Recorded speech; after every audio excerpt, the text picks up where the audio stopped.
In this first section, we're going to be going over watercolor labeling and information. There's a ton of information that's on the side of each one of these tubes of paint, and we just need to understand what it means, how do they categorize watercolor just in general, how's it made, and what do all those things on the side of the label mean.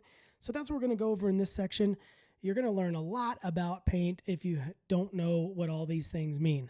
But let's start with the basics. What is watercolor made of? It's essentially a pigment, which you see on the left here. It's just ground up colors. Either they're found naturally, sometimes they're made in a lab, they're synthetic. And then that's put in a binder, and that's typically made of gum arabic or honey. And there's a couple of other things in here too, but it's essentially these three ingredients. And then the third thing is a dispersant that helps the paint flow smoothly. And so you basically have powder that's held into a form with the binder, and then the dispersant helps it move along. Pretty simple stuff. You'll notice that there's two binders. Why would there be two different choices? Which one of them's best? How do you know which one's going to be better for you? The real difference between these two, in my opinion, is how much they re-wet. And by re-wet, we're talking about if it's dried on the palette, you squirted out all your paint in your palette, and you want to reuse those paints and you squirt it with water, how easy is it to get it back to at least close to what it was when it was originally in the tube? And so these behave a little bit differently.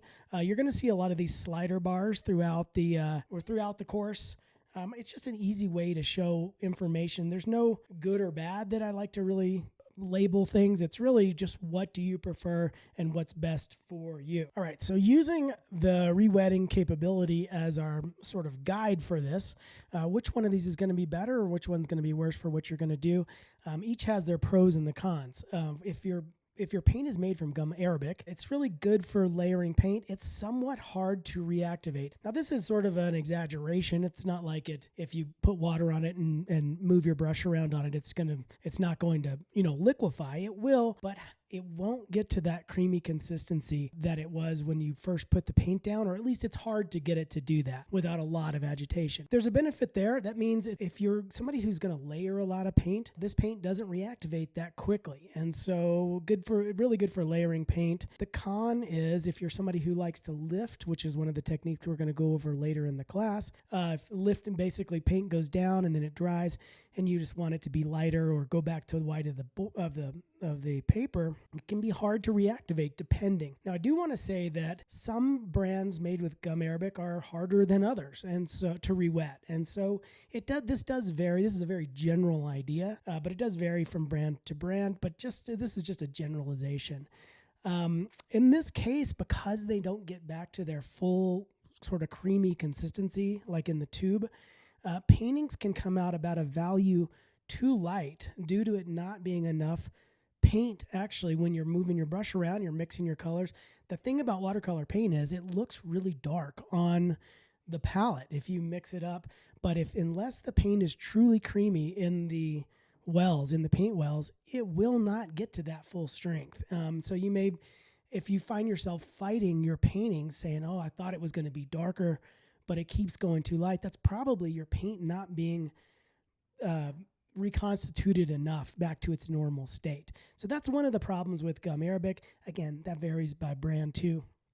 Honey is very easy to re-wet. It's sort of, if you think about if you just poured honey out on a table, it stays fairly sticky. It never is truly dry, and that can be a con for the honey-made paints actually. But it's very, very easy to reactivate it. They're typically a little bit stickier paints. They never truly dry like hard as a rock. And so it's just much easier to re-wet. So that's the pro. Obviously, it's easy to re-wet with a spray bottle.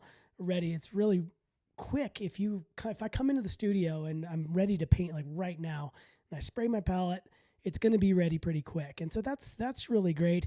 It can reactivate too quick if you're doing a lot of layering, and this also is dependent on the paper too, which we're going to go over. So there's a lot of conditions, obviously. But if you're painting in a bunch of layers, this is going to want to re-wet a little bit quicker than the gum arabic will. But the pro is you can lift from these paintings if you need to lighten an area after it's dry.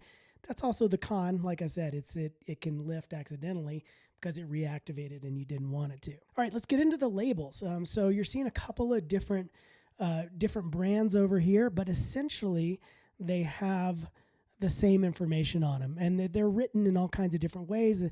You know, it looks a little almost scientific in some of the cases when they're talking pigments and things, and I assure you, this stuff is really easy to understand, but it does make a difference in the choice of paints that you're going to pick, and it's going to make a difference in the choice of brand that you're going to pick. And so we just want to dive into what all these things mean. But the information is presented a little bit differently depending on which brand you have. All right, the first thing that you may see on there, and this isn't on all of them, but you will see this labeling if you go to the art store. And you'll see what's called a series number. In this case, this pigment right here is a series B. This is indigo. And it's just a price group, and that typically refers to the pigment that they used in the paint. If it's hard to get, if it's expensive to make, different pigments have different price points, obviously, and so they rate them in terms of series. And so typically it's going to be A through E or 1 through 5, but that's all that series number means is how expensive is it going to be, how easy or hard is it to get that pigment, and it's just generally a price point.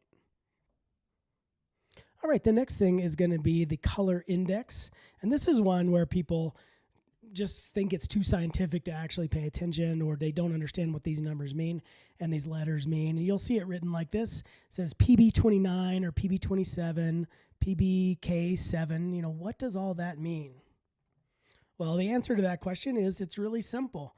It means pigment. That's all it means. It's very, very basic.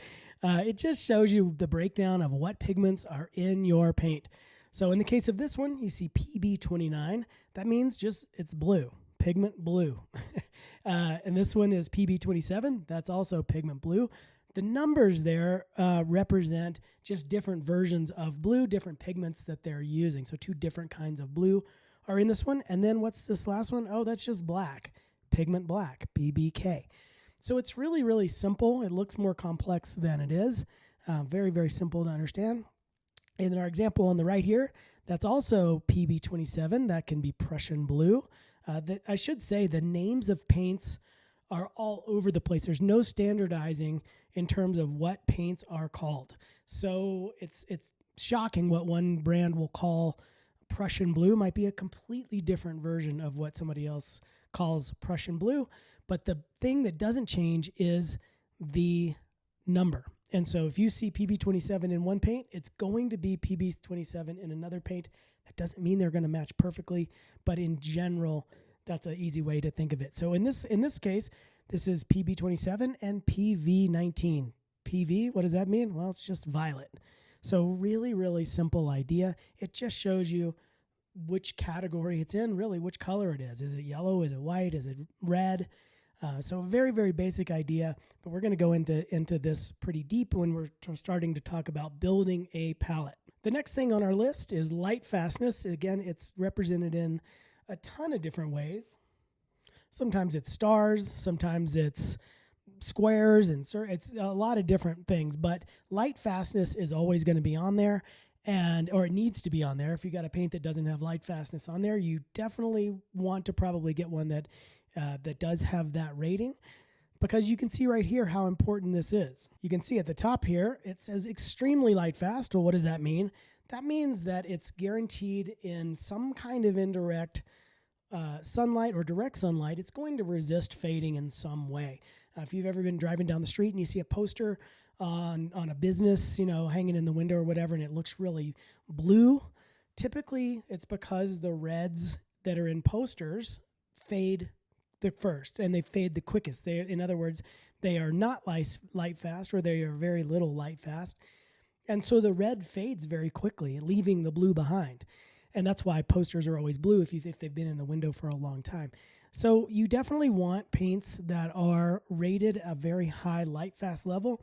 You can see some of these tests here. This is with what is called Pyrrole Red. This is PR254. That just means pigment red. So you can see here's the one, the test swatch right here, unexposed. That means that's what it looked like right when they painted it. And so here's the natural color of the red, just straight out of the tube. And then here's a tint of it, meaning they watered it down. So after 12 months, you can see it held up fairly well. After 36 months, you can see what happens. If it's full strength right out of the tube, it lasted pretty good. If it's a tint, this is starting to fade and turn into a totally different color. Now, with the case of this other pigment that's down here, hence a yellow, this is PY73. That just means yellow, number 73. This is what it looked like when it was brand new. Say this is what it looked like when you painted it. You know, it looked good. You had this really glowing yellow and you loved that yellow. In 12 months, that is not going to look anything close to what it looked like when you painted it. After 36 months, it's almost going to be gone. If it's just a light tint, you may not even see it anymore. It may go back to the white of the paper, in other words. And so Lightfastness is one of the most important things when you're building your palette. You can almost use any color you want as long as you are on, in this realm. Basically, extremely light fast. In worst case scenario, I'll go down to the 4 stars, but nothing under that, because what's the point of painting it if it's going to fade away? So we're going to talk about that. I did want to add, that's why I typed this over here. This fading does occur even in indirect sun. And so if you have a painting hanging in a room that just has a window, it still will fade even if there's no sun hitting the painting. It takes longer, obviously, if it's not indirect sun, but it will fade. And so only if your room is completely dark all the time is this not an issue. So don't think that, I didn't hang it in the sun, so it won't matter. It does matter for sure. All right, transparency is the next one on our list here. It's represented typically by a square, and it'll have a line through it, or, well, you can see the different icons here. Transparent is a completely open square. The semi-transparent has a line through it, and then obviously going down through semi-opaque and opaque. How much difference does this make? Well, it depends on what kind of painter you're going to be. Some people want to paint a ton of different layers one on top of the other. If you're that kind of person and that kind of painter, you're definitely going to want to be over here in this realm where it is completely clear and you can just layer and layer and it doesn't obscure what's underneath. But if you're that kind of person and you picked Naples yellow, look at what this does to the dark bar under it. This is just a Sharpie that I put on a piece of paper. But look at the difference. I mean, this thing is, 1 or 2 layers, and it almost looks like acrylic paint or oil or something like that.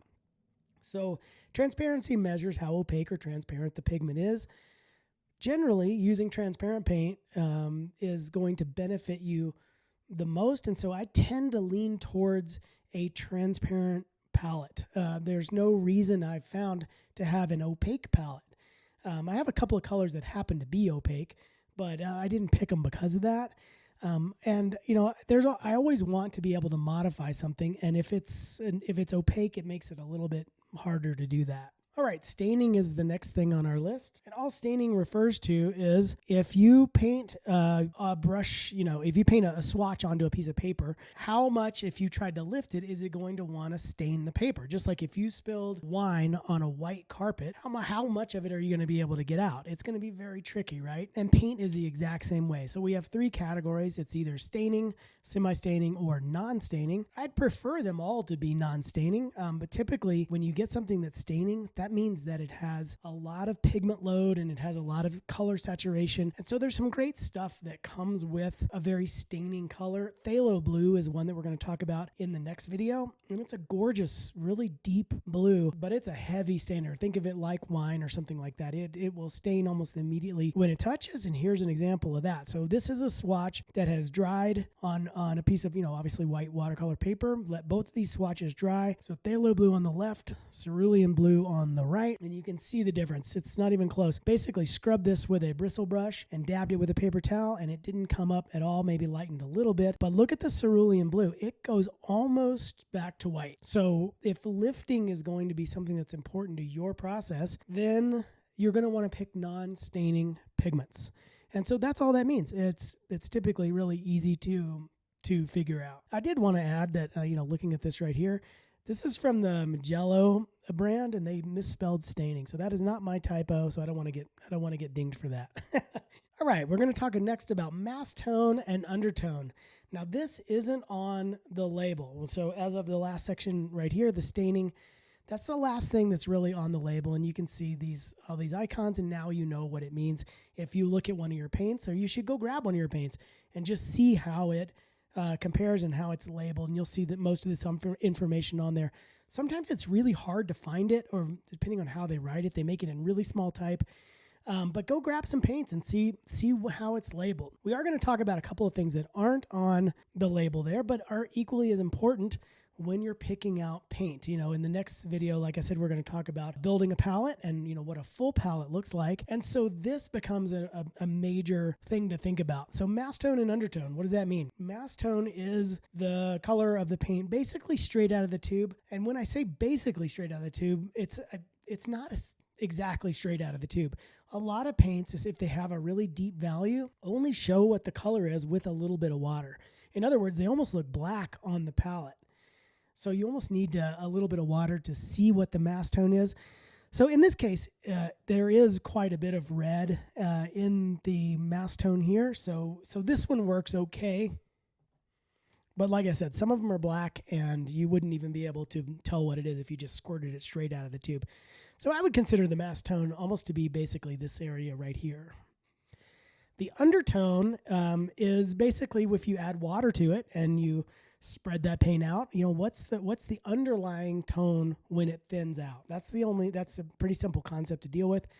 Undertone. Now you think that undertone would be a simple concept, that, oh, this is sort of red over here, and if I make it lighter, it's going to be just a lighter version of that red. That's true in the case of this particular pigment, but in some pigments, the mass tone and the undertone change entirely. So there's a couple of pigments like green gold, for example. Green gold starts out a fairly yellowy, deep sort of green. It's almost like an olive kind of green color. But when you spread it out, it turns into the brightest yellow that you've ever seen. You'd think it was almost yellow on the palette. It's just a bright yellow that leans a little bit green. So it's an entirely different color, basically, in the light version versus the deep version. All right, let's move on from that. So it's interesting to see the differences between the different pigments when compared like this. Granulation is up next. You can definitely see the difference of this paint that's on the left versus the paint on the right. Granulation is basically how much texture forms when you're painting a wash across watercolor paper. Typically for this concept, people use cold press paper, which tends to be a little more textured. But we're going to talk about paper in one of the next sections, so no worries about that. It's coming later. But for granulating colors, basically there's a sediment in there that tends to gather in the ridges of the paper. So you can see this graphic right here. If this is the side view of the paper and this is the tooth, when you do a wash, these little pigment or little particles of sediment sit at the top, and then because it's, you know, watercolor is gravity based, if you tilt a board up, it's going to run the water down, right? So that water tends to go downhill, and all that sediment gathers in these little pockets, and that's why you get this look right here. Phthalo blue is a really, really finely ground man-made chemical, and so you don't see that kind of granulation in the phthalo blue versus the ultramarine, which is really big particles, and those pigments will tend to slide down into the ridge, and that's going to give you this granulation. And it's a totally different look to a painting if you're using a granulating paint versus a non-granulating paint. So when would you use one over the other? Well, if I was doing a sky and the sky wasn't the subject matter, I just want a really smooth wash in the background, and I don't want it to be distracting from whatever the subject matter is that I'm painting, I'm probably going to want to pick a non-granulating or low granulating paint because I don't want all this action taking place in the background.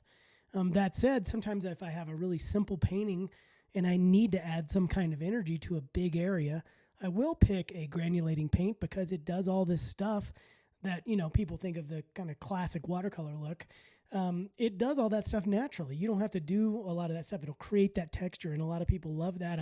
I do too. I mean, I'm one of those people that likes really textured paintings and really, the water flowing everywhere. So it does make a difference in which one of these things that you pick. But that's going to wrap it up for us. That's essentially what watercolor paint is. And no matter which pigment you pick, no matter which paint you're using, it's going to have these qualities. And so it's always fun for me to show students this who may not be familiar with it, because you may not know what your paint does. And this is the first step to really learning the foundation of watercolor.